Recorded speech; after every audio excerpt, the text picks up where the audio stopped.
Hi, I'm Emily. I'm an INFJ. After enjoying and benefiting from some other videos on YouTube by fellow INFJs, I thought how I'd like to contribute as well. Because from one INFJ to another, the more we feel understood and the more we understand ourselves, the better we feel, right? And also I know that we like to encourage others, regardless of personality type, to discover how they're wired too. So I took the Myers-Briggs personality test about 2.5 years ago, and when I discovered who I was, like put words and concepts to who I was, I cried. I was so excited and so relieved to finally feel understood and to make sense of things I didn't even understand about myself. So during the last 2.5 years, it's just been really fun to better understand the Myers-Briggs personality profiling system, and to understand myself better has been awesome. So I'm excited to make this video. If I seem a little excited for an INFJ, not really, it's just because I'm talking about something I'm passionate about. So when I first tested with the Myers-Briggs personality profile, I was borderline EI, though I truly am introverted. And at that first time, I was strong, very strong on the other 3 letters in like the 60 to 70% range. But since then, I've been focusing on kind of balancing myself out, trying to develop my lesser senses, and recently I retook the test and I did score a little bit more closer to center, but no matter how I slice it or how many times I take it, I test out INFJ, and yeah, I'm definitely an INFJ. So here's a little portrait of an INFJ. I've taken these insights from a variety of websites, and I'm also contributing my own personal experience. So as an INFJ, our dominant function is introverted intuition, and then follows extroverted feeling, along with introverted thinking and extroverted sensing. We're one of the rarest personality types. You'll come across us in anywhere from 1 to 3% of the population. We tend to be very private people. One website said highly private people, with complicated inner lives that only our close friends or loved ones will ever really kind of sort of know.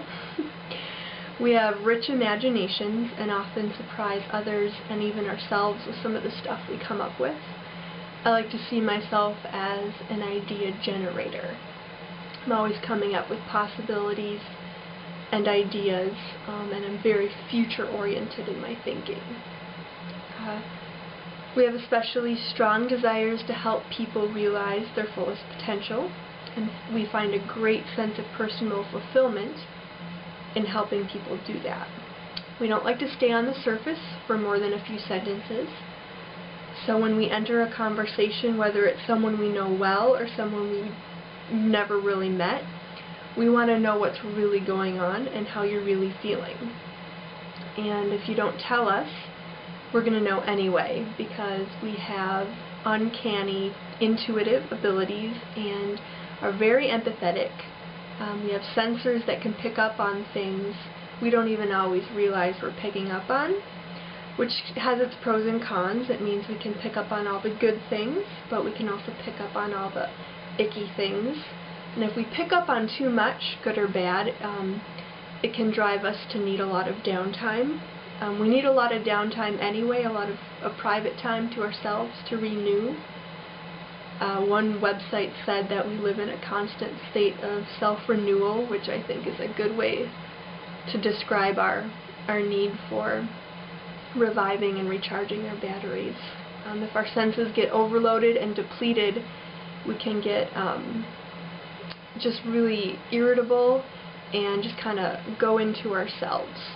Ideally, we like to unwind in a space that's removed from a lot of noise or commotion, and we like to know that we can have as long as we need to recharge, whether it's a couple hours or a couple days.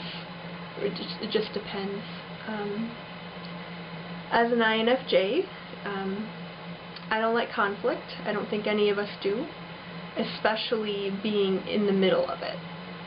But we will enter into conflict because we value peace and harmony so much that if it takes entering the conflict to restore peace, then we'll do it.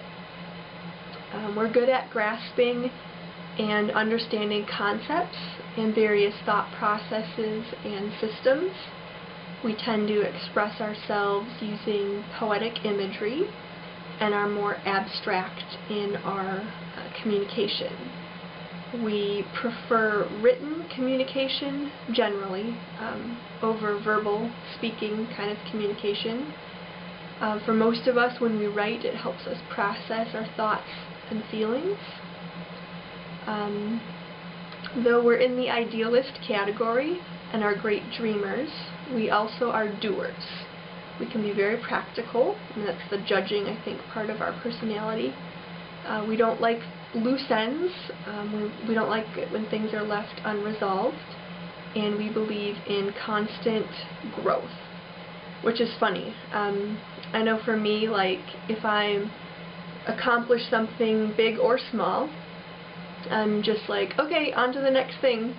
Like if I received an award or finished a college course, already I'm jumping to, okay, what's the next thing I can start working on? So we generally don't sit around and revel in accomplishments. We like to keep going. And that we're growing and progressing, that to us is our accomplishment that we're most proud of, I think.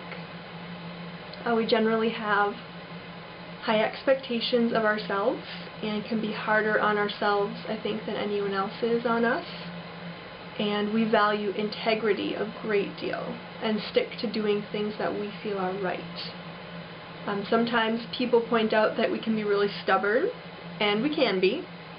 Usually what makes us that way is because our intuitions are so strong.